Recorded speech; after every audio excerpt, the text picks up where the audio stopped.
Tally? I'm asking you what you... I sent her money, she sent me... Just a second. Just a second. Now it's going to get difficult. This is Judy Justice. Jill Wyatt is suing her ex-boyfriend, John Moore, for the money he spent while she was in jail. Court come to order. All rise. Have a seat, please. Case 3046, Wyatt versus Moore. Thank you. Welcome.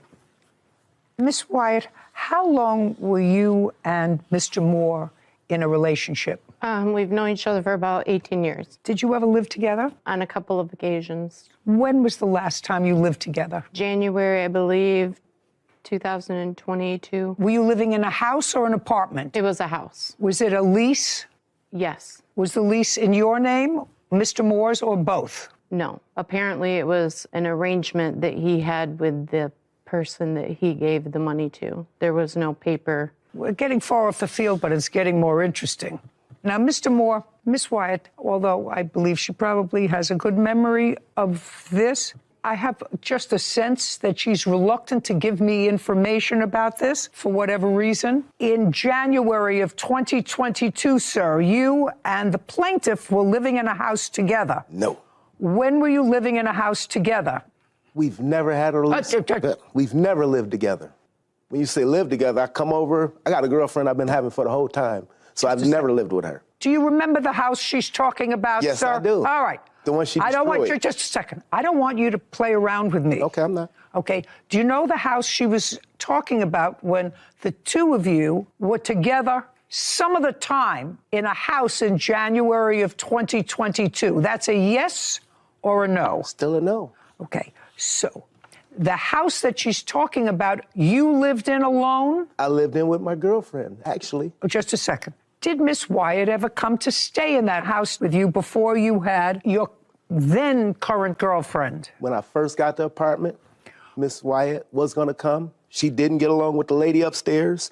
She said she wouldn't come, destroyed the house and left. Okay. Well, if she destroyed the house, then she was in the house. Just a second. Yes, ma'am. If she destroyed the house, then she was in the house. And if she didn't get along with the lady upstairs, she wouldn't know that unless she actually lived there because she's not telepathic. Okay.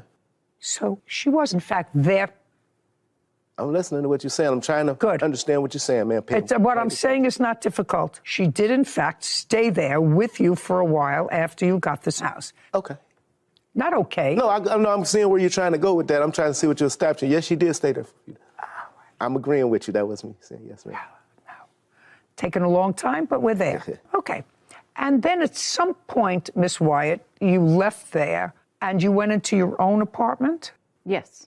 Okay, and where is your apartment? I moved into a trailer. That you were renting? Yes. I just want to know. I'm getting ahead of myself, but that's the trailer that he was supposed to pay rent on and utilities on when you went to jail? Yes, ma'am. So from 2020 until the time you went to jail for, what, 18 months? 78 weeks. Or, I'm sorry, 78 days. What did you go to jail for? In 2018, I received a, I'm sorry. Just a second. 2018, you had a conviction. Yes, I ended up serving the time in 2022 for theft. Correct. I stole Thanksgiving dinner, ma'am. Are you sure? It sounds like 78 days is a lot. Were you on probation first? Yes. Did you take a plea in that case? Yes. Okay. And as part of the plea, you were placed on probation? Correct. What was the crime that you pled guilty to? I want to understand this. What, was it petty theft? Was it grand larceny? What was it? No, it was retail fraud / shoplifting for $170. Okay. That's what it's. And you were placed on probation? Yes. Why was your probation violated? Because that clearly was why you went to jail for 78 days, not because of an old crime, but because you violated probation. I wasn't keeping in contact with my probation officer like I was supposed to. Okay. So this case is about the fact that you asked Mr. Moore, who you knew for a long time, to take care of your expenses, your bills, while you were incarcerated, and you gave him your phone. Yes. Your phone had the wherewithal, and you he understood that because he acknowledges he used it to take money out of your bank account and pay bills, Correct. et cetera, with it. And you acknowledge that she gave you her phone for that purpose. She gave me her phone not to pay bills, but to give her commissary and to keep up with her stuff. Pay her bills, some to put in her commissary. And the last thing you said was pay her bills and... Put money in her commissary and keep up with some stuff. That's the keeping Thank up you. with some stuff is what we're talking about here, Yep. sir. Keeping up with what stuff? Phone bill, I mean... Just a second. Go ahead. Now it's going to get difficult. Okay, I'm Do listening. you understand? I Very- know you are, sir. Keeping up with other stuff. Phone bill. She bought a... Jump. I'm sorry, I'll wait till you What ask the else? question. Phone bill? She ended up buying a computer at that time. No, I'm asking you. So, no, I'm telling you, that came off the monies that was there. She was incarcerated. So as a lot of things just come off the phone as a bill. Like No, I'm asking you what you... What did I? What you were supposed to take care of. It was never etched out. And what I'm saying is she wanted me to stay at her house while she was gone. And that was a means for her to keep in touch with me or keep in contact. Okay, no. with me. That's something that I didn't get out of this. So she wanted you to stay in her trailer, because she was living in a trailer at the time while she was incarcerated. Yep. Where had you been living? At my house. That's where I currently live now, with my girlfriend. With your girlfriend. She wanted you to stay in her trailer Yeah. with your girlfriend? No, she wanted me to be there so she can keep up with me. That was a means of me having her phone and being in her car and being other thing would be a way for her to keep up with me while she was incarcerated. And did you like that idea, Mr. Moore? not Just really. a second. No. I mean, did your girlfriend like that idea? Not at all. So why didn't you say to her, I don't want your phone and I don't want any responsibility? Shh, listen to me. I'm living with my girlfriend. We're not an item anymore. And I don't want that tie because my girlfriend knew that I was staying sometimes in your trailer and not being home. That wouldn't be a good thing. So I'm not going to take your phone. Find somebody. Who are you? Andrew Porter, I'm her son. You're her son. Is there anything wrong with you? No. Do you talk to your mother? Yeah. Yes. Do you work? Yes. Yeah. So your mother could have given you her phone and said, pay the bills. Yes, yeah. Yeah, right? Yeah. You can stand next to your mother. It's getting more fascinating by the moment. Jill Wyatt claims her ex-boyfriend, John Moore, misused money she gave him while she was in jail. John is countersuing for a false arrest. So, do you understand, Miss Wyatt? I know that you thought it was going to be easier when you came here.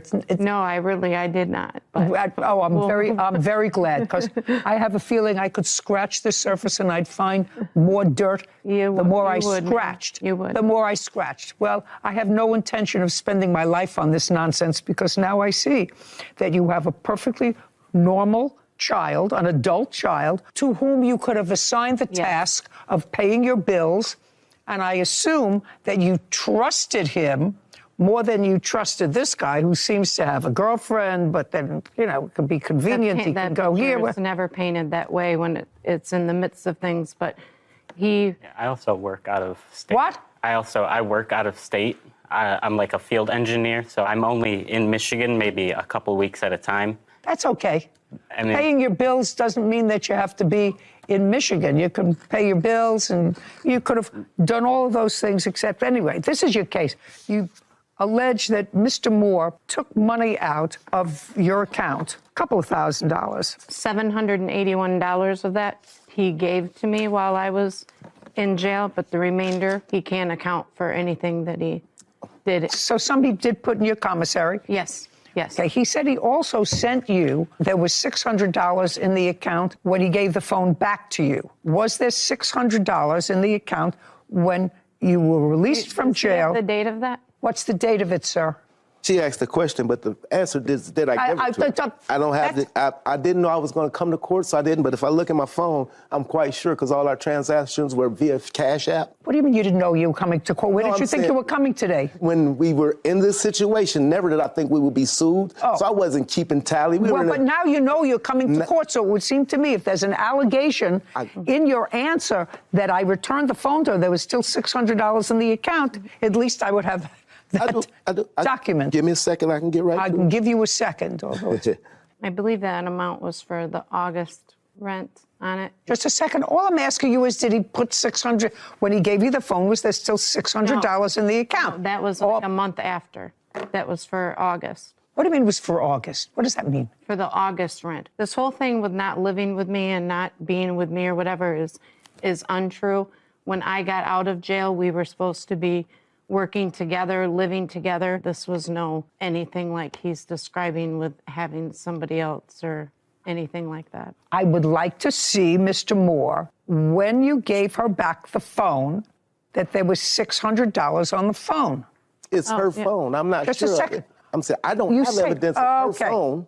Okay, now. But if you asked her, she'll tell you I gave her $600. You say that the money that you used, and you acknowledge that you used some of the money, was because you drove her car for a half a block. Nope, it was more than a half a block. Well, just a second, let me see. It says that. Just a second. I drove her car 1 block to my job. So it wasn't a half a block. Just a second. I drove her car 1 block. I apologize, it wasn't half a block. Put your hand down. To my job when she was in jail, and the alternator went out, and it was impounded. Now explain that to me. You drove her car, you had your own. For some reason, you drove hers. Why don't you give me a 1 sentence as to why you drove hers? 1 sentence. 1 sentence. On my truck, I had my equipment, my lawn equipment, and I was just going 1 block away, so I didn't want to have to turn it around. And the car was impounded at my job, 1 block away from my house. Why was it impounded? Because it stopped on it. The alternator stopped. Just a second. Cars aren't impounded because an alternator stopped. The alternator stopped in the middle of the street. I couldn't move it. They had to tow it because it was in the driveway. They towed the car because the alternator stopped. What you said? Well, that's your fault, sir. It's my fault her alternator went out? Yes, sir.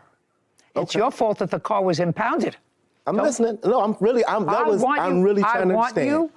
I want you to listen. Yes, it's your fault. And I don't know what other nonsense there is here, but if Sarah was driving her car and it stopped running because the alternator went out, I'm going to take a guess and I'm going to say, Sarah, what would you do if your car stopped running in a driveway, blocking the driveway? What would you do?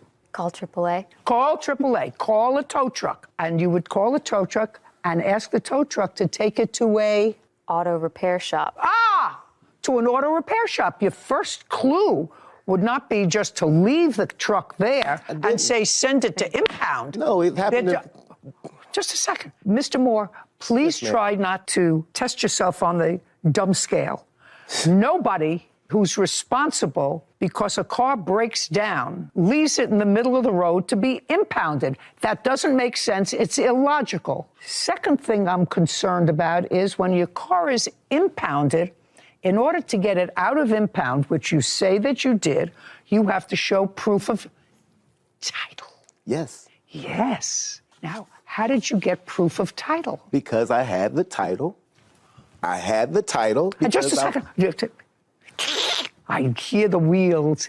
You had the title because? I had access to her house. Well, the title is in her name. Right. They wouldn't give you the car. You're not her. I mean, I would look at you and I say, not even close. Unless she gave you authorization in writing to get the car out for her, no impound service is going to let you take her car because anybody can pick up a title and say, I want that car out. Do you understand? Yes, ma'am. Okay. So you want to try that again with me? Here's my question. I end up getting No, just a second. Okay. I want you to tell me where it was impounded. It was impounded at my job. It was impounded and it was in a place that was a high traffic. I walked back to the house. I want to tell you something.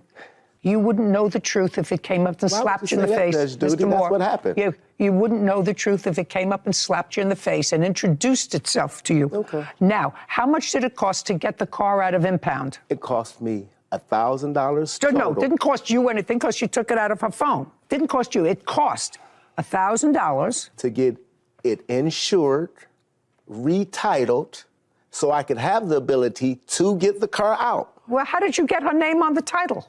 What you mean? What do you mean, what do I mean? She has to sign it over to you in order to... It was already signed over to me. It was already signed over. It was already signed. I sell cars, Miss Judy. Just a second. You don't sell cars. You just told me that your car broke down on the way to your place of business. Yeah, to my job. On your job, and your job is not an auto mechanic or salesman for a car service, which is what you told me. I sell cars, Miss Judy. That's why the title was turned over to me, signed over, and I managed to get the car titled in my name. You want to try this on for me? Judge Judy, I'm sorry, I didn't mean to disturb you, but I was in a situation where it was impounded. They were charging $30 every single day, and she would have lost her car. So just say you. Just a second. No, I didn't. Just a second. I didn't forge anything. Well, you had to have forged something, sir, because if it was in impound, and what you're saying is they were charging $30 a day, she was going to lose her car. Your next statement was, because you keep digging that hole a little deeper and a little deeper, you couldn't get it out because the car was in her name, not yours, but you had the title because you had access to the trailer, which is what she's suggesting, and you went and forged her signature, got a new title, got insurance, and the car was clearly towed, but you got it out of impound, that's what you said, with a new title in your name and insurance, also, I assume, in your name. Yes, ma'am. What did you do with the car? Gave it back to her when she got out. Just a second. You gave it back to her. Did you sign over the title? Yes. Shh. Jill Wyatt has accused her ex-boyfriend, John Moore, of stealing her money while she was in jail. John is countersuing, claiming Jill had him falsely arrested. Now, did you sign over the title to her? I signed over everything to her because she sold the car since then. Oh, did you sell the car? Since all this? Yes. Yes, ma'am. But I'm what? He's what? I had to go through police department and the sheriff's department and threaten him in order to get my title back. He would not give me back my title. Not at Do you all. have any proof of that? Any proof of? That you had to go through the police department, sheriff's department, or anything else in order to get your title back? Do you have any proof of that at all? I don't have any proof of that, ma'am. Okay. So it was $1,000 for impound that he took out of your account. Correct. That's $1,000. No. And Okay. did you take out $1,000 from her account to get it out of impound? Well, you just said. Show me that you paid $1,000 to get it out of impound. I can't show it to you because all the paperwork was in the car. Did you pay impound by credit card or I paid cash? it by cash. Cash. Then you would have taken cash out I had from. a job, Judge Judy. I made You're so full of baloney, sir. I did have a job, Judge Judy. You're so How's that full of baloney. Okay, $1,000. Okay. Next, you say in your answer, Mr. Moore, that you paid for it. You paid for it out of our money. You say in your answer you paid for it out of our money. Judy, that's kind of going back and forth. Listen. We've split money back and forth. If I give you a copy of our Cash App, it's the exact same money back and forth over the last couple of years. I sent her money, she sent me. Just a second. Why would she do that, sir, if you have a girlfriend? I'm Why would she do monogamously that if you- challenged. Shh, listen. Why would you do that back and forth if what you said to me earlier was, I don't know what she's talking about. I live with my girlfriend in the same place as I'm living now. Now let's move on to, so far I have $1,000. And I really, Miss Wyatt, don't understand anything else. And I'm not spending any more time with your case. That's the person who should have been taking care of your business, Yes. not this nonsense. Yes. Not this nonsense, because I'm I not exactly believe- sure I whether believe I'm that. getting the whole story from this side either. All right, now you have a counterclaim. Your counterclaim is for $2,000 for having you falsely arrested. Yes, ma'am. Let us move on with falsely arrested. After she gets out of jail, according to what I read, the two of you are kaput. No. Well, okay, here we go. We're going to go back to your answer and your counterclaim, sir. I'm going to read you what I said. On February 13th, I went out to a few bars to have a good time. Jill was at a different bar, but came and met me where I was at. Upon arrival, you're not paying attention. Yes, I am listening to you. On arrival, Jill started to pressure me to leave with her. I reminded her that we were no longer an item, and I didn't want to leave. She was making a scene, so we went outside to finish our conversation. That's your counterclaim. Now, pick it up from there. That's what you wrote. Try to I wasn't remember. going anywhere.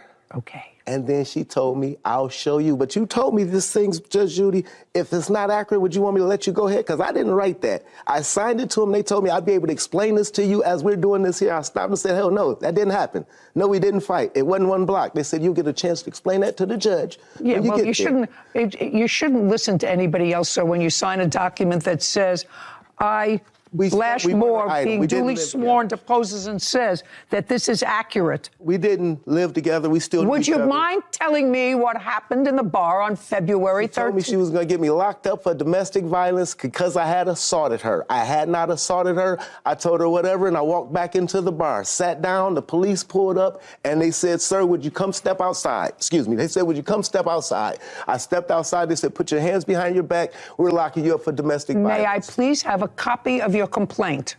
I can give you all this, what I have from... Don't give me all that you have. So you saying the complaint, I was arrested on the spot. There was a disposition in that case. Yes, they dismissed it. Okay. This is all complaint to the disposition.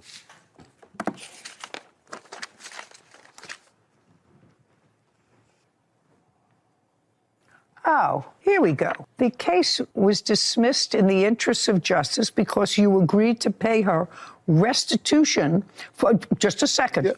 That's what you agreed to pay her restitution in the amount of $246, which I assume represents the broken eyeglasses that she says that you broke. This says receipt of restitution monies. Same case. I, John Moore, state that I have delivered a check in the amount of $246 to the Calhoun County Prosecutor's Office. It is my understanding that this check represents the amount of restitution that is owed to the victim, according to the agreement entered into by the defendant. So you paid restitution. Excuse me.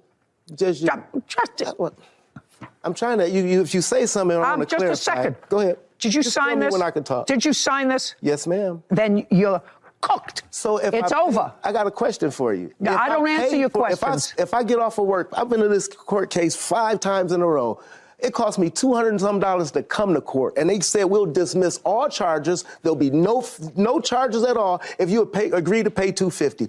I've paid $800 coming to court. So Great. why wouldn't I just say, hey, here, I'll pay you the money, and then try to sue you for false arrest? Because I never harmed. Where's the glasses at? Right. Now, Where's the picture of the glasses? The police arrested me on the spot. Mr. Moore, like a perennial victim, I really feel sorry for you. Your counterclaim's dismissed. So if I'm Just getting a sec, arrested Mr. for Moore, doing anything, why wouldn't I pay it's dismissed. $250 to Judgment not for have the to go to plaintiff court? in the amount of $1,000. Your counterclaim's dismissed. I am finished with this case Have a good- permanently. Thank you. Have a great day. This court is adjourned.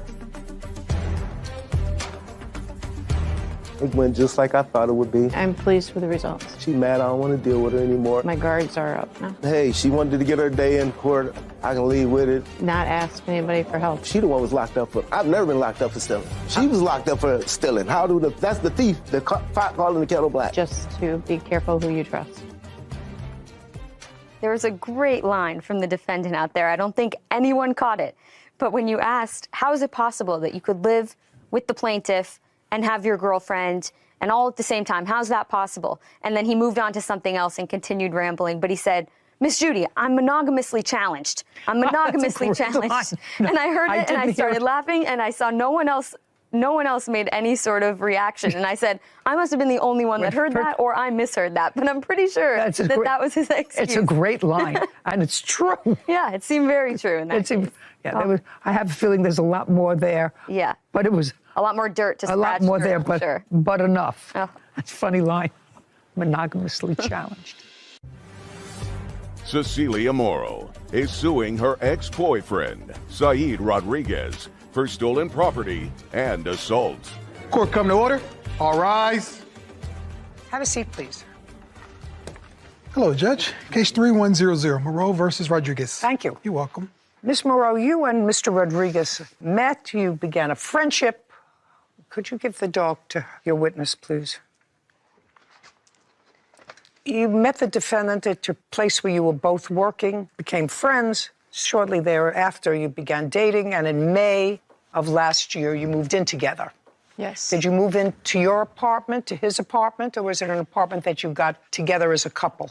Yes, we got it together.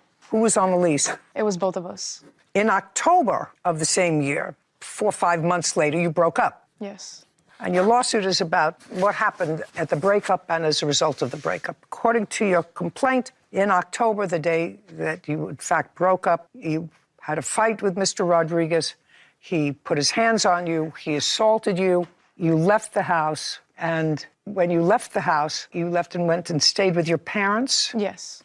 You claim that Mr. Rodriguez has some property that belongs to you Yes. in the house, and that the assault that took place was serious enough that you should be compensated for it, despite the fact that there was no police involvement in this, correct? Yes, ma'am. And there were no hospital records or no doctor's records. Yes, ma'am. Because you didn't go to the hospital or seek any medical care, correct? Yes. Okay. The defendant says that there was an argument. You did, in fact, break up. After you broke up, you came to his house, and there was an argument, and you did, in fact, assault him. He denies that he assaulted you at all at the beginning of October when you broke up. And he says that when you left, you agreed that he could keep the 2 corgis that you had together in the apartment. This is one of them, and that was in October. And sometime in December, this is his complaint, you called and said, could you take the dogs for 2 days? He said, okay, because there was a threat, and you haven't returned the dogs. He would like the corgis back, correct? Now, this is one of the corgis. Where's the other? He was too big to fit on the plane. He's at home. Okay, so when were the corgis purchased? Her I got of March of last year, and the other one, Chip, I got in June of last year. So you had one when you and the defendant moved in together? Yes. Is that correct? Correct. Is this the one you had when you moved in together? Yes. So all the dogs were purchased after you lived together? Yes. Who were the dogs purchased from? Her I got from Petland in Frisco, and the boy he found on Craigslist. He found the dog because you wanted a second dog? Yes. Who paid for the dog at Petland? I did. Is that correct? That's correct. Is the dog registered? Yeah. And that's this dog? Yes. Sir, this is part of your complaint. You want this dog back. Yes, ma'am. You neither purchased the dog, correct? Correct. The dog is not registered in your name, correct? Correct. Why would you think I would give you this dog? Because the entirety of our relationship since we bought Fatty, I was the one taking care of her in the mornings. I would wake up 6 in the morning or whatever time it was, take her out, whether it was freezing cold, hot, raining. Who cares? And Who cares? of course, but also I have here pictures where she, once after the breakup, she was stating that she can't keep the dog. The dog's not worth the money. If you have statements that suggest that she gave you the dog, I'll read them. But on its face, the fact that you walk the dog in the morning or in the afternoon or at night has no relevance to this whatsoever. Well, I have the messages where she's saying that the dog is, not worth anything. I need to get rid of her. She's bad. She's telling me to come pick May her up. I see those, please? Yes, Your Honor. Here you go.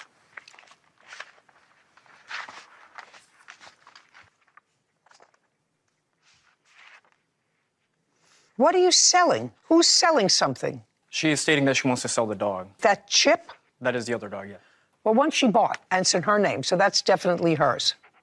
And also, That's Fatty, right? Yes. yes. And Chip, sir? So it was about both of them. From the day we broke up, I kept the dogs because she couldn't keep them. She couldn't take care of them. She left them in the cage all day. And I also have evidence where, her family members are throwing cheese at her face, mistreating the dogs. Show me.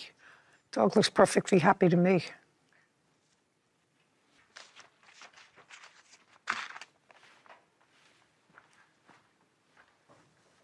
Oh, you can press play.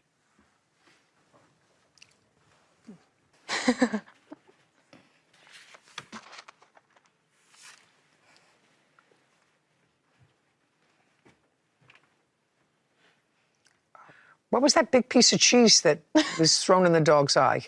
That was my dad from TikTok. Who did that to My the dog? dad. He has a TikTok account. It's a trend on TikTok to throw it on babies' faces and dogs. That's terrible. It's a trend. It's stupid. Yeah, it's a stupid trend. I didn't partake in it, but Why would I leave this dog in a house with a stupid person who takes out that stupidity on an animal to put a thing up on TikTok? That's absolutely outrageous.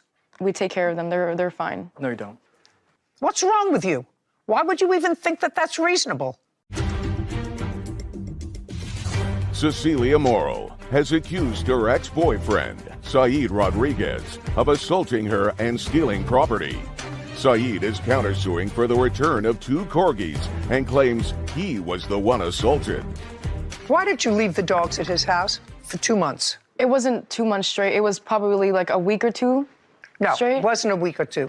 What do you mean straight? You had a fight in October. Yeah. We were co-parenting, I guess, with the dogs because I was working and so was he. So we couldn't. Are you telling me after you broke up? Yes. How could you be co-parenting with somebody? You mean you would go to his house and get the dogs, or he would bring them to your No, house? he would come to my house to pick them up and drop them off, and it would same way with.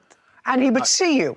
Yes. He would see you. Yes. Did you have conversations with him? Nothing important. Well, I want you to tell me, after you broke up, how did you arrange that you would co-parent for the dogs? There wasn't really an agreement. It was just, I'm busy, can you pick him up? Yes, and then same. Not true. All right. This argument that you had in October when you broke up, you want to tell me about it, and then I'm going to get back to the dogs. So he assaulted me. He punched a hole in a TV. He bought the TV, but still, he punched it because I told him if he was going to put his hands on me, then we're actually done. But he punched the TV instead, and I have pictures of what he did that night. I don't care if he punched a hole in the TV. It's his TV. Yeah, he punched holes in the apartment that we were staying at as well. You're still in the apartment? Yes, Your Honor. He's still there. Did you take her name off the lease? Yes, Your Honor. I don't care what he did to the apartment, madam. He's still in the apartment. He's going to have to pay for any damage. Let's move. You didn't call the police as a result of whatever incident happened in the house. You said he got mad at you, he accused you of cheating. That's what you said in the complaint. He came in, he jumped up on top of the bed, and then he choked you, and then he hit you. You have photographs of that. Yes, I do. I'd like to take a look at them.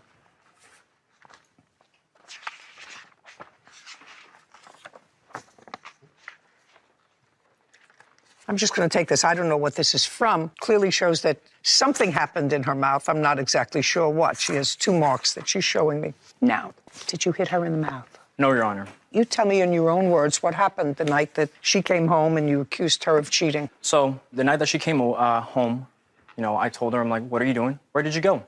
She starts trying to make up excuses. I show her messages. I'm like, okay, you're lying to me. I don't appreciate it. She starts going off. I start going off. Just a verbal argument. And just like how she assaulted me. No. She didn't touch you that night. She pushed me.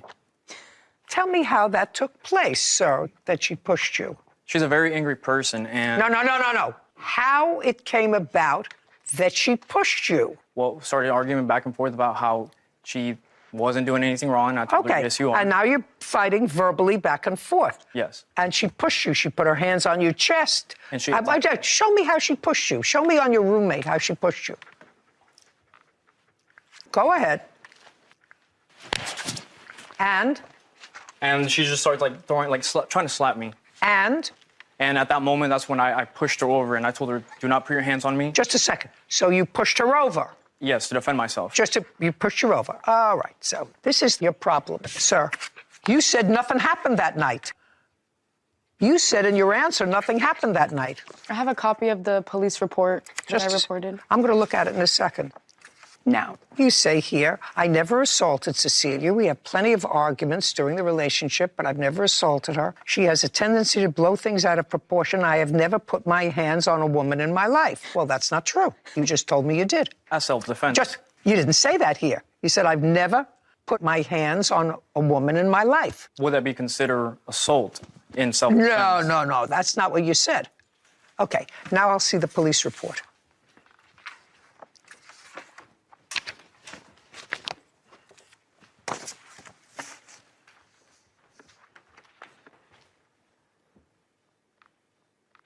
Okay, so what you did is you came home after you were drinking for the night. That's what you told the police, that you had a night of drinking and you had a fight. He wanted to know where you were. She said the argument became physical. The defendant here grabbed her and pinned her onto the bed while he laid on top of her, holding her arms down.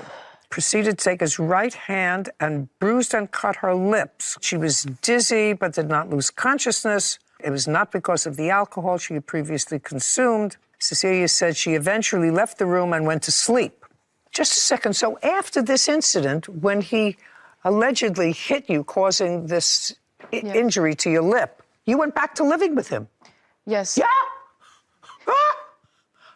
I'm reading this thing, and I said, well, she said she was assaulted. She left. She went home, and she went to live with her parents.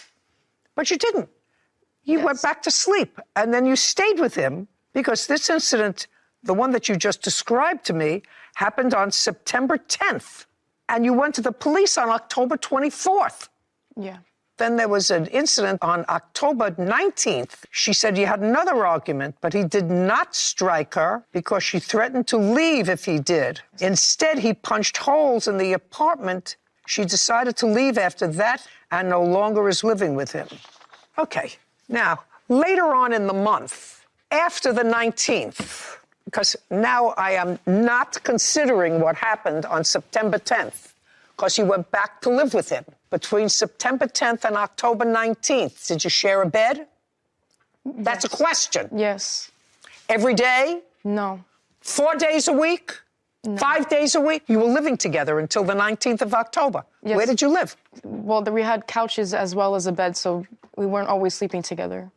That's not true. You know, I don't believe you. Okay, good. So I'm not even considering the 10th of September. Later on, there was an incident where he says you assaulted him. You came to his house where he was living now. You were living at your parents' house, right? Yes. And you came to the house. What date was that? It was like 2 or 3 days after the breakup. Was the breakup in October? Yes, Your Honor. It was October 12th. October 12th. Got it. You tell me what happened on October 12th. Did you go to his house? I can't remember. She was living with me. She was living with you? Until that day, October 12th. I moved out October 31st. I was still living with him on that incident that happened on October 12th. We broke up, and that's when he punched the... I have pictures right here when he punched. I heard punching the hole in the wall. I'm not interested. He still lives there. He's going to have to fix the hole in the wall. No, I'm saying that's why we broke up, because I told him if he put his hands on me, then... But he punched the TV instead. Now we're talking instead. about his allegation that you assaulted him. I did not touch him. That is false. That's your counterclaim that you have. Then I have to figure out what to do with these dogs. So I have pictures and I have messages where... I want to know when it happened and where. Let me show you. No, I want you to tell me. When did it happen and where? It was a day or two after I had left, which might have been October 14th or 15th. And she was upset because I had already picked up Fatty because she asked me to. She texted me, I want my stuff back. I want the dog back. And I told her, I was like, no, if you already filed the lawsuit against me, let's just go about it the legal way. I told her, do not show up at my house, which I clearly have messages where I state not to show up. And in those messages, she threatens to murder me, find me and kill me. At that moment, I told her, if you do not leave, I will call the cops. And in that second, she lashed out, grabbed my neck, and scratched my whole neck and my shoulder. And that's... What date was that? So October 14th or 15th. And then you went to the police on October 24th for the first time. Yes. Is that correct? Yes. Okay. Can I see your photographs, please?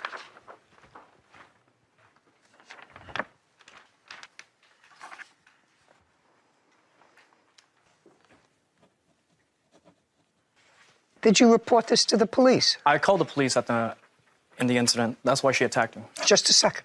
Did the police respond? The police did respond. They did not want to take a report. Kevin, would you show this to the plaintiff, please? He pulled a gun out on me, and that's why I brought her as my witness, because she was there and saw everything that happened that night.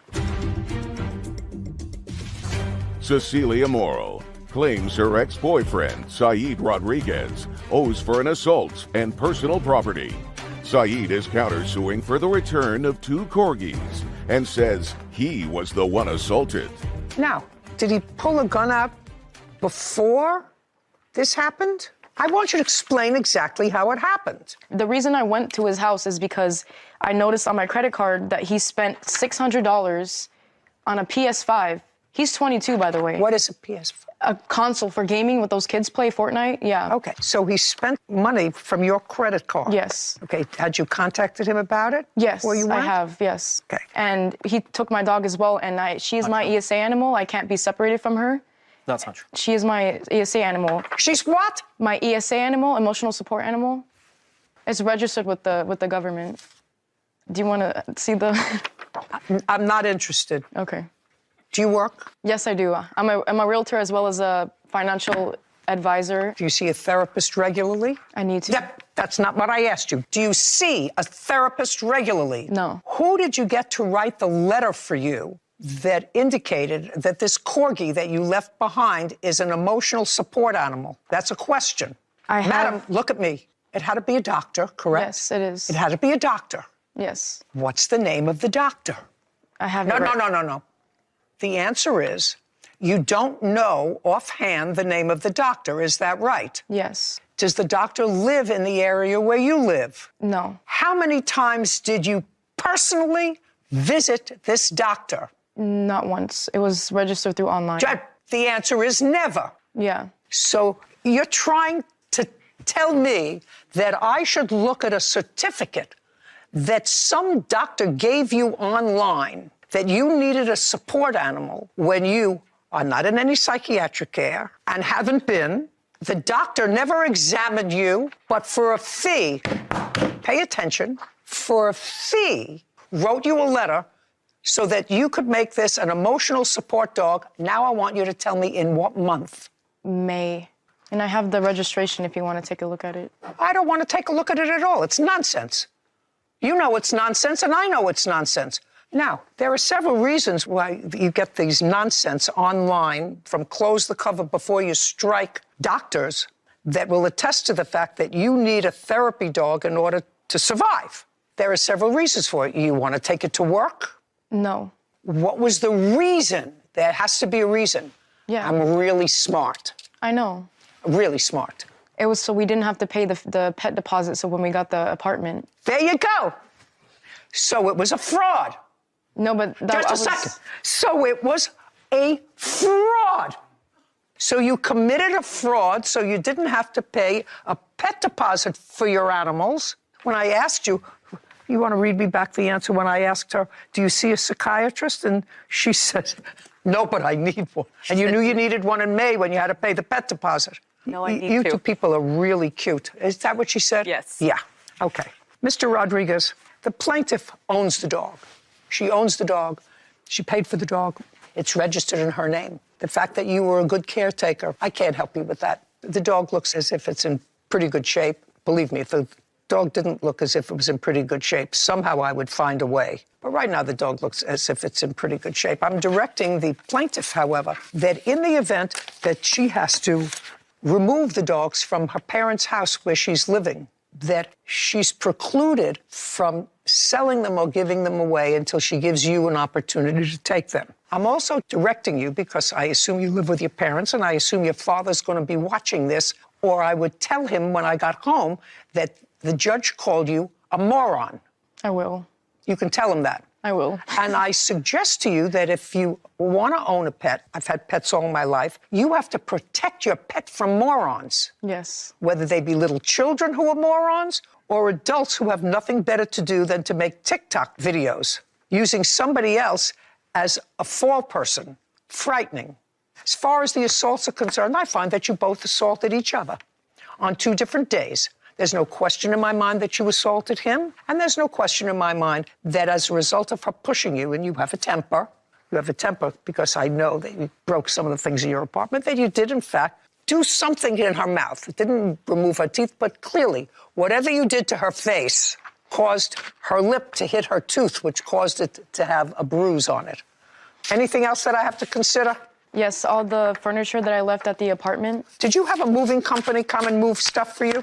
That's either a yes or a no. Yes. I read the papers. You Yes. did. On what date did you have a moving company come? It was November 1st. When you hired the moving company, did you give them a list of things to move? Yes. And did they move the list of the things that you gave them to move? Yes. Correct? And they moved them. Yes. So that part of your case is dismissed. It's over. She's keeping the dogs. And we're done here. Case is dismissed. This court is adjourned. That's what happens when you get in narcissistic relationships. People manipulate you. I was with him since I was 15. I'm 19 now. Honestly, I was pretty upset with the outcome of the dogs. I haven't talked to him in months. This is the first time I've seen him in forever. She kept coming back. I mean, I don't like him. I don't want him ever. done means done, man. What's done is done. I was so surprised when I found out that she was only 19. Not a real stable place in your life to be getting a dog, and let alone 2, when you're not settled. You know, I think that's so unfair for dog owners when they're not settled. And, you know, it's just unfortunate. There's an immaturity. Yeah. I think what you're saying to me is there's an immaturity. Problem is when you're immature, you don't realize that it's a mistake because an immature person is making a mature judgment. What I actually found, I mean, it was stupid. It wasn't as if it did something horrendous to the dog, but frightened the dog by throwing this square of cheese at its eye. Well, I've seen the trend, and it actually did start on babies, throwing slices of cheese on babies' heads in high chairs. What is happening to the world? Yeah. What's happening Too if much somebody time on thinks their that hands. that's funny Yeah. to startle a baby or to startle a creature in order to make somebody else laugh? Yeah. You know, the world we live in today. If morons want to do that, let them stick a broomstick someplace and take a TikTok picture of it on themselves. Yeah. On themselves. I'm with Why you. choose some other living creature? I don't understand that. I'm with you. I would build more jails. You, sir, you had a big fight because you weren't paying rent. She got crazy, punched me in the face, and I fell in the chair into the glass. She started picking up the glass and stabbing me with it. That's not true. He has pictures, bleeding, I was trying to grab the chair. before or after you stabbed him with the glass. The chair actually collided with the mirror, and the mirror broke. I don't believe a word of that. This is Judy Justice. DeAndre Benton is suing his former roommate, Chauncey Rayford, for personal belongings, lost wages, and an assault. Court come to order. All rise. Have a seat, please. Hello, Judge. Case 3119, Benton versus Rayford. Thank you. You're welcome. Mr. Benton, it is your claim that the defendant who rented a room in her home to you Yes, ma'am. assaulted you, disposed of your property, Correct. and because of all the turmoil, you missed time at work. Yes, ma'am. You want $7,500. Yes. That's what you're asking for. Defendant says that you assaulted her. She had lost wages. She had pain and suffering as a result of this assault, which I assume took place on the same day. Yes. Correct. Okay. How did you find the room in Miss Rayford's home? It was on a roommate app, like Roomster, to be exact. On what date did you find the ad? June 15th, And where was it located? Atlanta, Georgia, 30311. So that was in June.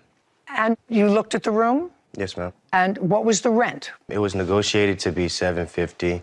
$750 a month. Yes, ma'am. What kind of work were you doing then? I was working fast food at the moment. When did you move in? July 15th. July 15th. 15th, yes, ma'am. And how much rent did you pay for the month of July? This full amount, $750. I paid $250 to hold the room and $509 for the remaining balance. In the month of August, tell me what rent you paid her and when. I did give her. Look at me. Be very careful with me. I want you to be very careful with me. How much rent did you give her in the month of August? I didn't give her anything. How much rent did you give her in September? She wasn't there. How much rent did you pay anyone in September? I paid her a portion of the rent. What do you mean a portion of the rent? It was my understanding that you owned this home. Yes, No, Your she Honor. didn't. That is correct. Just a second. She didn't own the home. To my knowledge, she wasn't even supposed to be renting out the home to have rooms. Just a second. I'm just asking you, you're now living in somebody's house. And you agreed to pay $750 a month rent. Is a yes. Yes. And you paid no rent Well, that for was the month of August. That was because when I did come into the home on the 31st, I moved in on the 15th like I communicated to you. On the 30th, my belongings was outside the home. I had to sleep outside like an animal. Okay. What about in September? You were still in the home in September. Yeah, I was still in the home in September She going was through the still same in? issue. Just a second. You were it was- still, you're not going to talk over me. You were still in the home in September. Not That's a yes. Yes. You were still in the home in September. And how much rent did you pay in September? I paid her $500 in Just a September. second. In September, you paid her $500. Yes. Okay. October. Nothing was paid. After that, you paid no rent. No. Okay. Where are you living now? I live with a friend now. That's a lie. That's a lie. We just checked. Yeah, I do. Okay. I used Well, just to a second. before I moved. Just a second. Stupid is not here, sir. Pretty aware. of that. Stupid is not here. So now you're a squatter in a place where you're paying no rent and you live with him? No, ma'am. I have my own place. Oh, good. Because he doesn't live with you. He's living in a place where he doesn't pay rent. He moved in and stopped paying. I'm not finished with you either. Do you understand? Yes, I understand what you're saying. Very good. So if you understand, you weren't living outside like an animal, and you've been living for August, September, October, November, December, January and February, 7 months in a place in which you pay no rent. Well, can I ask a question? How am I supposed to pay rent when I had several eviction notices and she wasn't there to show up? Then leave. Then leave. I mean, you're a you saying squatter. leave, but You are a squatter. she told me I didn't You're have a to. squatter. Well, if she told you that you don't have to, then the two of you are in collusion here. I'm not talking about Yeah. that, ma'am. Who told you didn't have to pay? The judge, because I didn't say the judge didn't say I had to pay. The judge said I did not have to leave, that she didn't find a reason to eviction of me because she didn't show up and provide her evidence. I'm just telling you, you're a squatter. You don't pay rent. Everybody else here pays a mortgage, pays a maintenance. You moved in and you became a squatter. And I don't care what some other nitwit said to you, you're a squatter. So you get zero for the rent, for your property. I'll get to the assault in a minute. I read your answer. When did you purchase the house? June 3rd, June of what? 2021. What was your mortgage?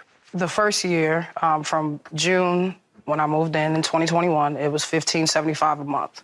For the mortgage? Correct. June of 2022, it increased by $40 and went to $1,615. In what month did you stop paying the mortgage? September of 2023. Why? DeAndre Benton claims his former roommate, Chauncey Rayford, threw away his property and assaulted him. Chauncey is countersuing for property damage and says she was the one assaulted. Now, in what month did you stop paying the mortgage? Well, to be completely honest with you, Yeah, I don't want you to be dishonest with me. You have to be honest with me because I know everything. Yes, ma'am. I got laid off. I was okay, just living off of savings for a few months. Things got hard. Just a second, you got laid off from what job, where? Carvana, and this was November of 2022. All right, so you've already been laid off for a year, and you're telling me you paid your mortgage until September. Yes, ma'am. I was doing anything I could from an app called InstaWork. Okay, so then you stopped paying your mortgage in September. Yes. And when did they foreclose on your house? October 23rd was the date that I was told that myself and DeAndre needed to be out of And I just asked you a question. They foreclosed on the house in October. Yes. Where did you go? I had to move back with my mother in the state of Missouri. I lost everything. My job, the home, my dog. Okay, so now the bank owns the house. Yes, correct. And he's been squatting still in the there. house since October. Yes, he will not leave. Get out of here. Now, I've listened to what you just said just about the ownership of the house and when she turned it back to the bank. You said in your brief questioning before that she didn't own the house. She was a renter. You know, I wasn't supposed to be there in the first place, and she knew that. I wasn't even aware of that. That's not Oh, just a second. If she owns the house, you can be there. She doesn't own the house. She doesn't own it anymore. She never did. Well, show me proof of that. Okay, that I'd like to see.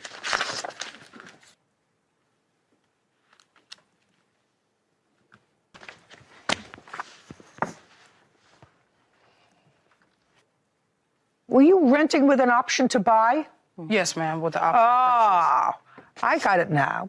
He's absolutely right. You were not the owner of the house. You were a renter, and you had an option to buy. Correct. And I was going to do so.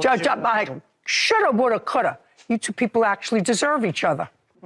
Because what you suggest in your papers is that you ran into hard times and you let the bank take the house. Well, you didn't let the bank do anything because you didn't own the house. You were a renter and you stopped paying rent. Isn't that right? That is correct. Right. So, as far as I'm concerned, you both deserve each other. I don't know who you're not paying rent to. Somebody owns this house. And they've been probably trying to get you out of the house for a very, very long time. The person that owned the home came to the home and said she was already far behind before I even moved in. That's the whole reason why Who I came. cares? What are you doing in a place where you're not paying rent? You're not supposed to be there. You're a squatter. Do I look like a squatter? You are one. You live in a place that's not yours. You're not paying rent. You're a squatter. Yeah, for people that don't try to pay rent. At least I was trying to pay the rent. Every Listen, other time I'm I trying to- try to make a baby every once in a while, but I'm 81 years old. It doesn't happen. All right, I want to hear something about this assault that happened when you were both living in this place that belonged to somebody else, and neither one of you was paying rent. She was paying. Who are you?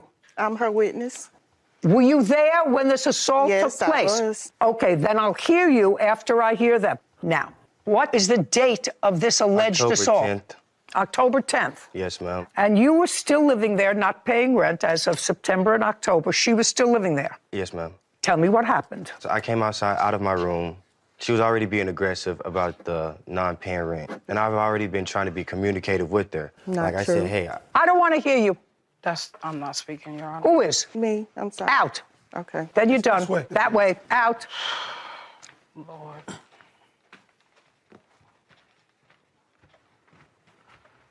Go ahead. basically, Now, I don't want to hear basically. I want to hear, to the best of your recollection, on October 10th, 2023, you were both in the house. You were in your room. she got crazy. Basically, long story short, she got crazy. I tried to come inside the house and sit in a chair. The lady pulled the chair from me. I have the pictures and everything of it. Pulled the chair from me. punched Which me. lady? This one right here. Pulled the chair out from under you, tried to sit down. Yes, ma'am. And?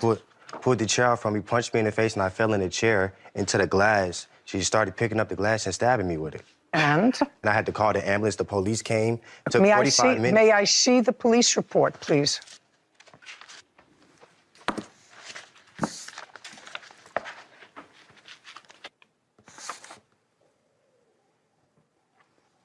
Did you ever speak to the police, Miss Rayford? That day? That day?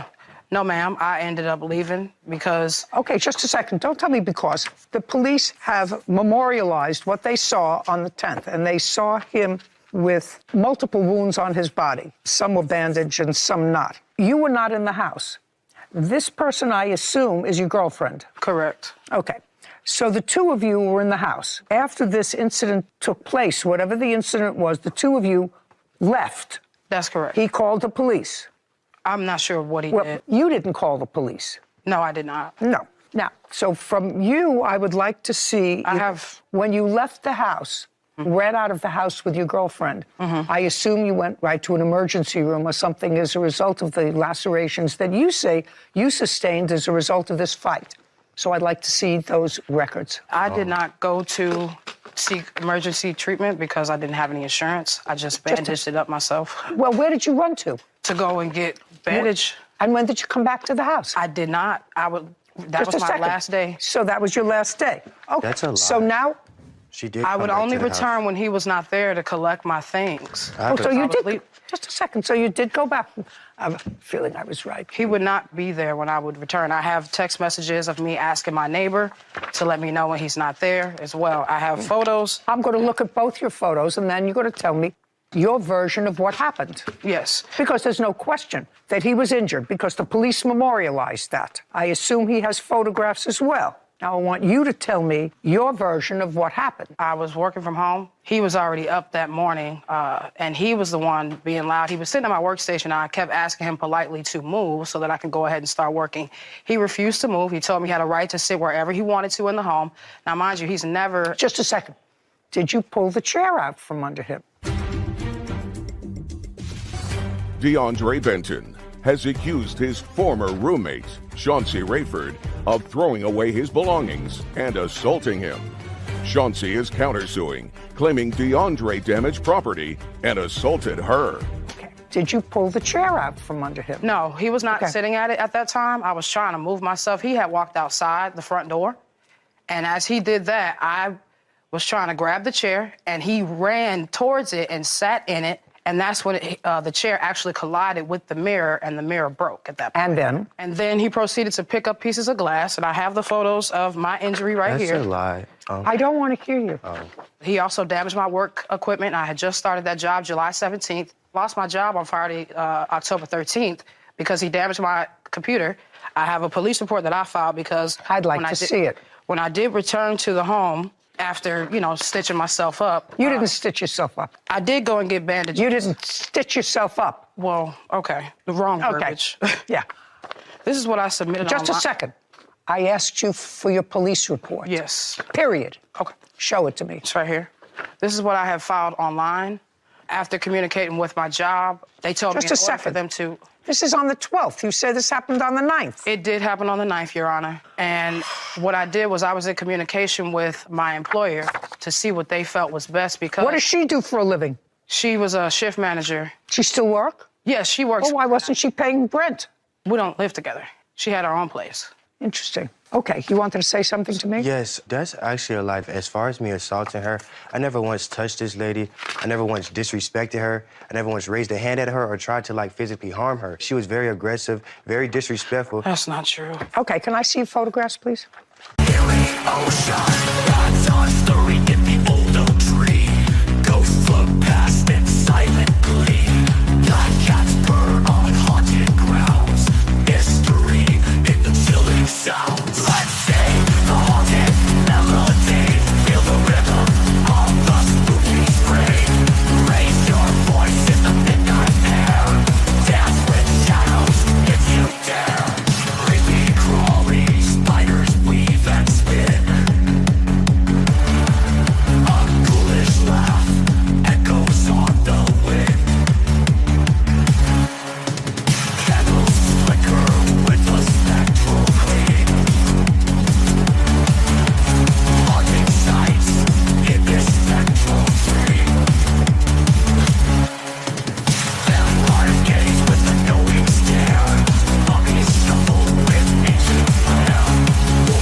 This isn't sitting well with me. This was supposed to be easy. I don't have my truck or my money. Like, how does that work?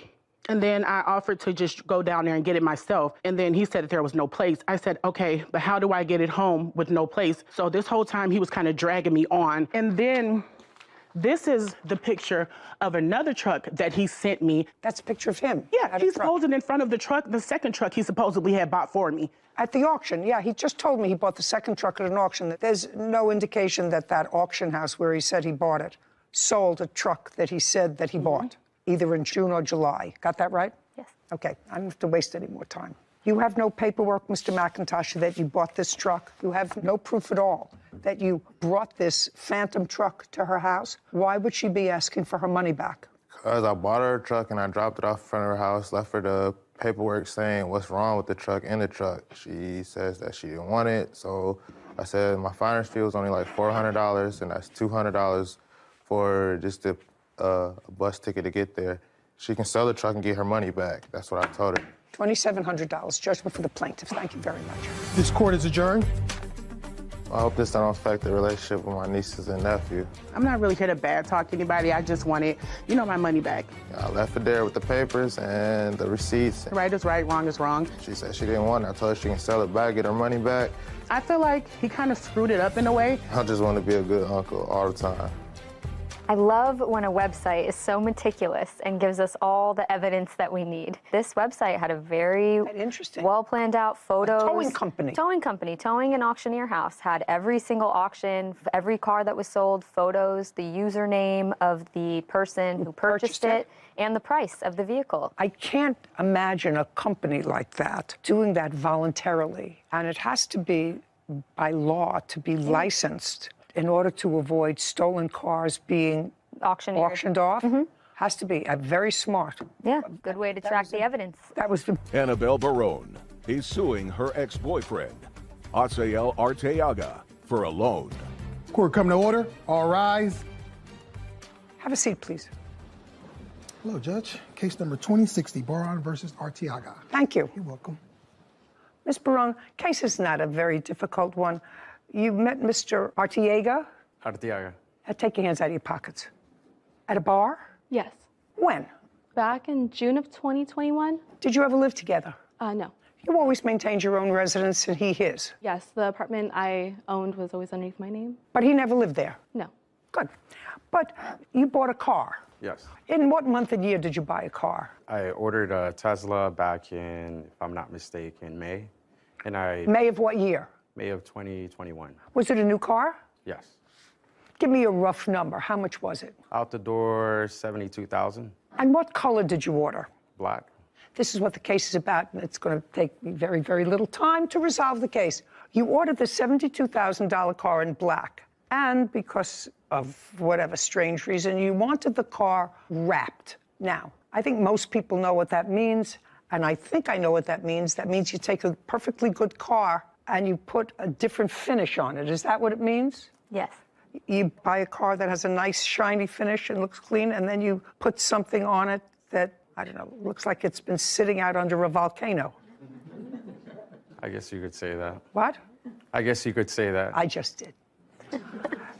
And that cost money. It cost an additional, I think, according to the papers that I read, $3,800. No, it's $3,950. How much? $3,950. And you had some of that money, but you gave him, transferred to him, $1,800 on your credit card. Yeah, so it was an agreement made between... No, I didn't ask you.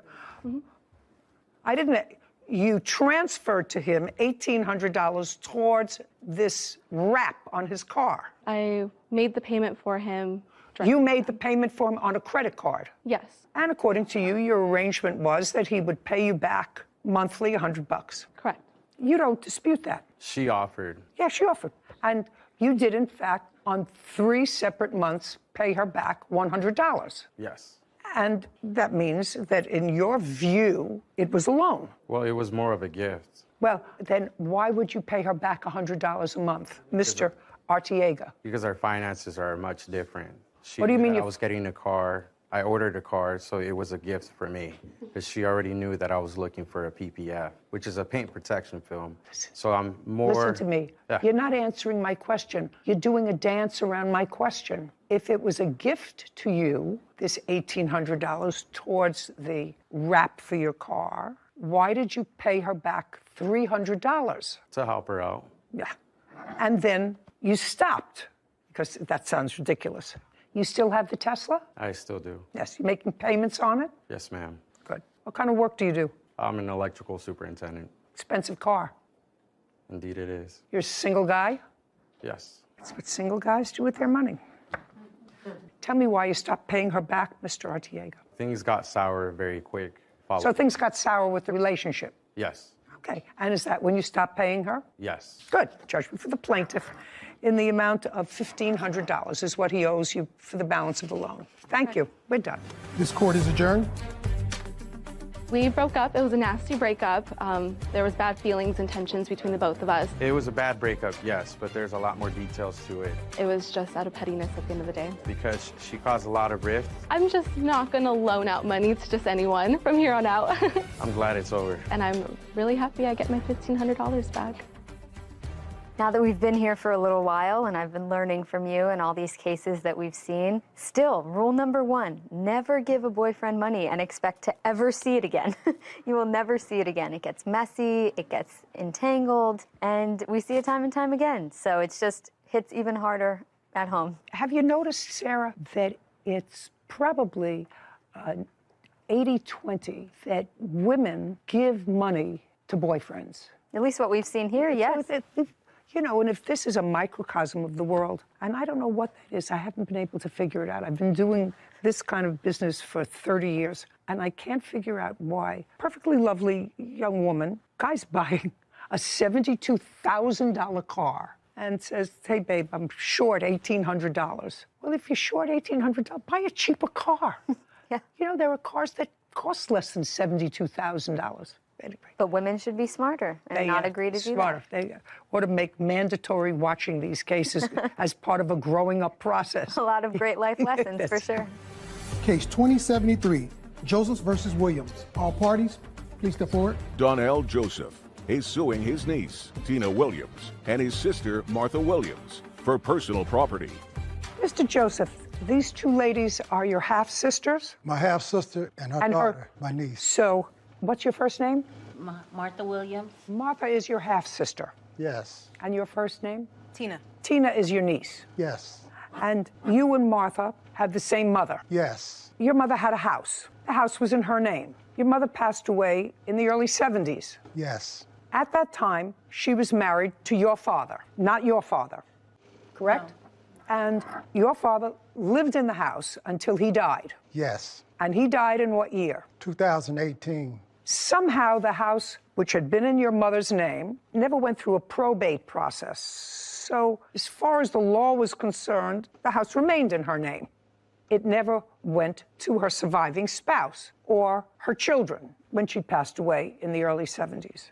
What I'm reading is when your father passed away in 2018, the house sort of remained vacant for a while. For how long? Since he passed away. So nobody's lived there. Correct. And you knew your father passed away, I assume? Yes. And you knew your mother passed away? Yes. And after your mother passed away, she passed away in 1971 or 1972, did you ever visit with your father in that house? I visited with my father. I lived in the house. From when to when? Well, I lived in the house 1963 until like 72 when I started moving out. But I would still go back to the house because it's my family home. I want to know the last time, Mr. Joseph, you lived in the house. 1993. So almost 30 years ago. And where have you been the last 30 years? I've been in New York. I've been incarcerated. You've been incarcerated from when to when? 93 to 2012. So 1993 is when you last lived in the house. Correct. But you were released from prison in 2012. Yes. So for the last 10 years, you have not been back to the house. I've been back to the house, but not living there as a resident. Okay. So for 10 years. Right. As an adult, how old are you? I'm 64. As an adult, from age 54 to 64, you had access to the house, visited your father in the house. Right. Not before then. Right. Okay, and you haven't lived there full-time in decades. Correct. This is what your lawsuit wants. You had 10 years after you were released from prison to go and get these treasures, and you didn't do it. Because my father's house was like the treasure of all his children's property. As long as he has... As long as he had a bicycle or a Boy Scout book. Let's start being real. Okay.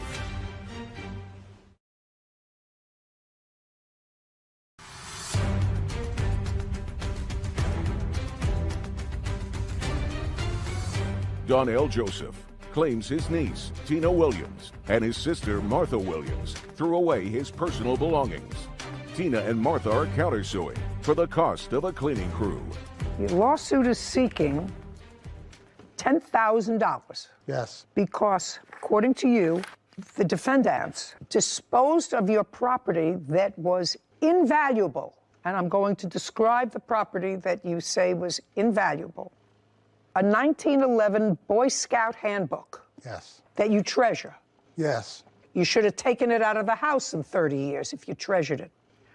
A mountain bike, purchased in what year? Was it 71 to 72, around there? I know it was a free spirit, 10-speed I got. That was in 1970 in the Univega. You wanted it, this 50-year-old mountain bike? You should have taken it over the last 10 years.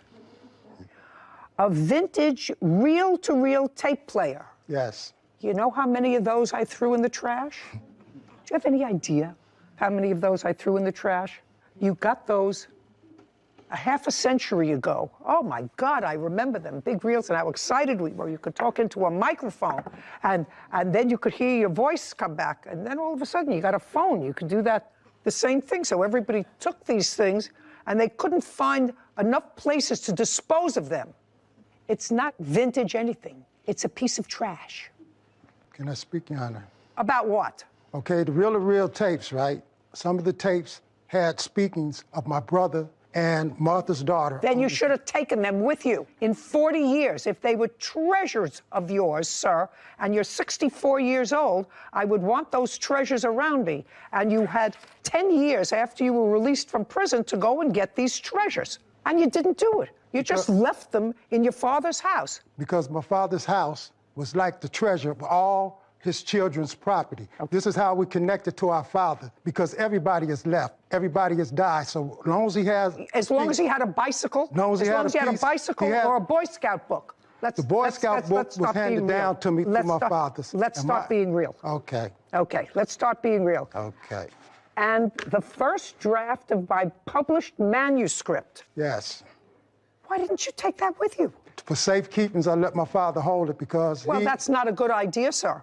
How old was your father when he passed away? He was 88, but my father's mind was sharp as a tack. He kept everything. If you wanted it, your father passed in 2018, is that what you're telling me? I couldn't get nothing out of the house, so... I don't know whether you could or whether you couldn't. When did you make just a second. When did you make an effort to remove your forget about the bike, forget about reel-to-reel tape recorder, forget about the nonsense. Your manuscript. When did you write this manuscript? I wrote it over a couple of years. It's the first draft of this book. It's the first draft of that book? This book. Well, now you have the book. But I needed to draft that because the other draft I'm working on the second book that goes along with this book, I don't have certain notes and things that I had. It doesn't exist anymore. Yes, it doesn't. It doesn't exist anymore. And if you wanted it, you should have gotten it. In 2018, when your father died, you were out of prison. Where were you living? I was living in New York. And where did your father live? He lived in Los Angeles. Between 2012 and 2018, how many trips did you make to visit with your father? About 3. And when did you publish that book? 2015. So you published that book during your father's lifetime? Yes. And if you needed the manuscript, you came to visit your father. A manuscript, it's this big. That's how big a manuscript is. Yes. Where were you living in New York? In Albany. You have your own apartment or your own home? House. Do you own or rent? Own. When did you purchase it? My wife, we bought it together. It was in 2009. So you're married? Yes. Have children? No. So you and your wife purchased a house in 2009. How much did you pay for the house? $109,000. Are you still living there? Yes. So you had plenty of room in the house. You had plenty of room for a manuscript, tapes, a manuscript that you were working on. You weren't working on the manuscript long distance. What I'm telling you, Mr. Joseph, is the things that you're suing for are nonsense. Okay. If things that you wanted, that a grown-up man, 64 years old, gets if he wants them, it's not that you're homeless, you have a home that you purchased. You went to visit your father 3 times, anything of value. We're not talking about furniture and antiques and a grandfather clock. We're talking about things that can fit in a tissue box. Yes. You put them in your suitcase and take them with you if they're valuable. I couldn't visit California before that because of the conditions of my parole. So the times that I could go, I can go out there, and I had to have... You told me you went out there 3 times. Yes. When your father was alive. When I had permission to go. So I couldn't, after my father passed away, I couldn't go in the house because that would violate the probate thing, so I had permission to go into the house. You're not understanding me, Mr. Joseph. Okay. You're not understanding me. You went there 3 times after you were out of prison, after you had a home, after you were married. When you went there with a suitcase, don't tell me violating your parole unless you told me that. And in the suitcase should have been, when you returned from California to New York, small things of value that you say were invaluable to you, including a manuscript. Forget the bicycle. Forget the tape-to-tape reel recorder. The tapes that you say were precious to you, if they belong to you, put them in a suitcase. So there's a lot more about this that I don't quite understand. There's a lot about this that I don't quite understand. When your father passed away, who got the house? The house is... Your father passed away. What happened to the house? The house is still in probate. Oh, so during the probate thing, I had to have permission to take anything out of the house. I'm telling you, I've answered your lawsuit, sir. Okay. I've answered your lawsuit. Thank you. That you're a 64-year-old man, and if something that could fit in a tissue box was that precious to you when you visited your father and you had a home, you would have taken it with you when you left. Certain things I couldn't take. This is not a tea dance.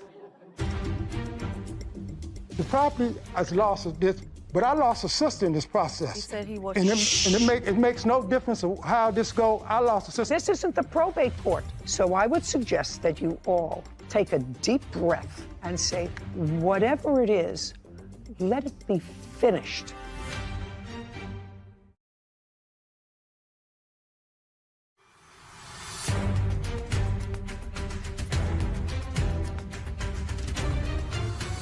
Donnell Joseph claims his niece, Tina Williams, and his sister, Martha Williams, threw away his personal belongings.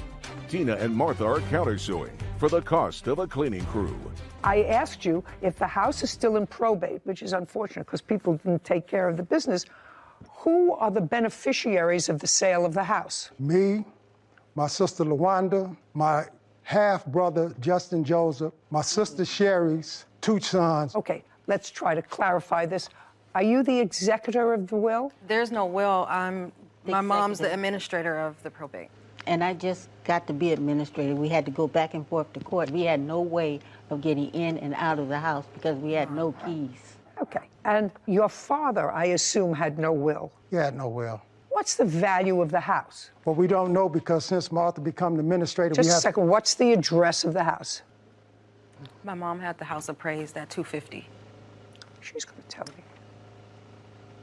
So the off-market says it's approximating $464,000. It's a 3-bed, 1-bath, 858 square feet. And the estimate? The range is between 400 and 515. Ooh, well, the family has a valuable asset that has yet to be divided after all this time. It's a good lesson for everybody out there.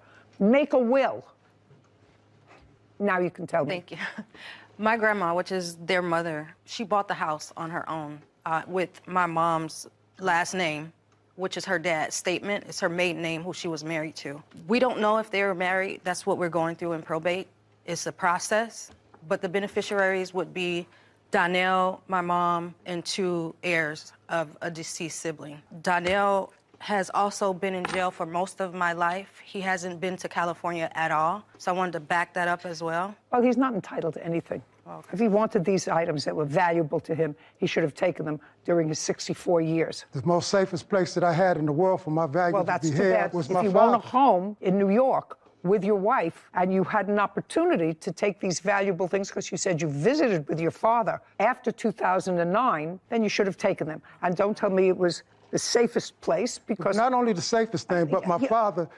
He lost 2 sons. The only thing that he had in his house is the things that was left over from his children. And to take anything that was of value away from his children would have hurt my father. So the safest place for all our property. Mr. Joseph, you don't think you're going to prison hurt your father? Yes. Okay. Let's get real. Okay. You're not getting any money here. Okay. You're going to wait for probate. And in the probate procedure, which hopefully won't take forever, but it clearly can because people are irresponsible and don't create a will, it is likely that you will have part of the proceeds of this house. Likely. Only because if your mother passed away and if she was in fact married to your father or lived with him at that time in California, if there was a common law relationship and they did have children together, then you as a offspring would be entitled, if there was no will, to part of the proceeds of this house. Yes. When she bought the house, she bought it as a married woman. So once she didn't buy it as a single property. That's something, Mr. Joseph, you don't have to convince me of. You have to convince the probate judge of. Okay. You also have a counterclaim that's ridiculous, and I'm not entertaining it. It's really just stupid. Stay with probate. When is the probate proceeding supposed to be finished? Well, we're going through mandatory settlement. One thing I want to say, Your Honor, however this probate is, I wanted to, the property has lost this, but I lost a sister in this process. He said he was. And it makes no difference of how this go. I lost a sister. My niece, she's something else, but I love my sister. This isn't the probate court, Mr. I love Joseph. my sister. This is not the probate court, Mr. Joseph. And I suggest that if you love your sister... She know I love her. Just a second. If you love your sister, and you're 64 years old... To me. And you're 64... When you know I love you. Shh. Mr. Joseph. Mr. Joseph. Yes. I know you can get emotional in situations where family is involved, and your sister clearly is sick because she's using oxygen. Well, I just had liver surgery. Mr. Joseph, what I'm telling you is, if you have an opportunity in the probate court, I'm actually telling this to both you and Miss Williams, if you have an opportunity at your age and your stage to settle something that gives each of you something, maybe less than you would get if somebody was disinherited, but at this stage in life, at 64 years old, somebody who just had liver surgery and someone who must rely on oxygen in order to breathe, My common sense tells me that what you do is not to give the whole thing away to lawyers who are there sucking up whatever profits there are going to be in this house. Because if the house is worth $200,000, you're going to get a bill for $140,000 for the probate administrator, for the lawyers, and you're going to wind up with zippity-doo-dah. So I would suggest that you all take a deep breath and say, whatever it is, let it be finished. You have no case, Mr. Joseph. Rely on the probate system. I wish you good luck. I said your countersuit's ridiculous. And I'm dismissing. I have proof. I want to tell you something. Your countersuit for having to rehire somebody to move is ridiculous. I'm telling you, rely on the probate court. We are done here. Would you please let me present my countersuit? No, I read it.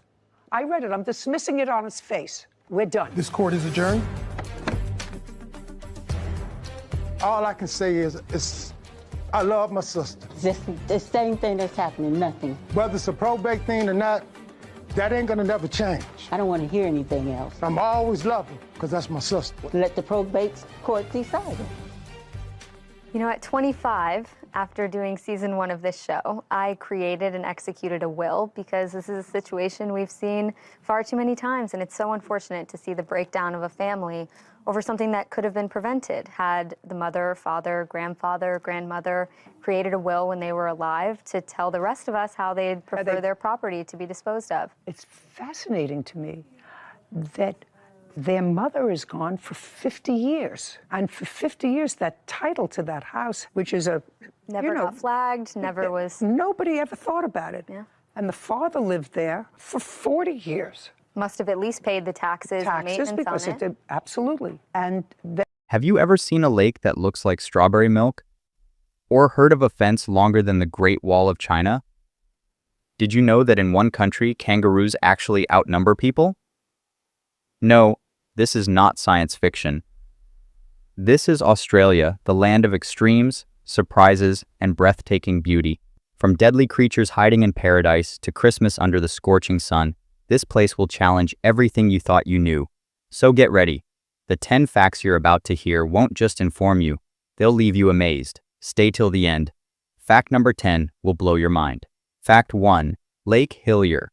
Lake Hillier is a naturally pink lake in Western Australia. The color comes from salt-loving algae called Dunaliella salina.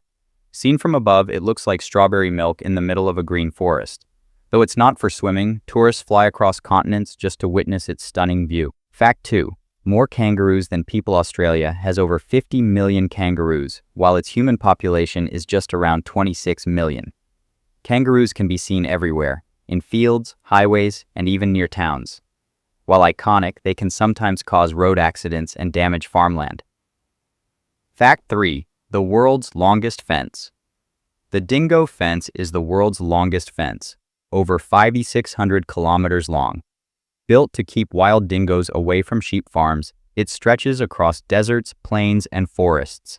It's longer than the Great Wall of China and still stands as a protective barrier.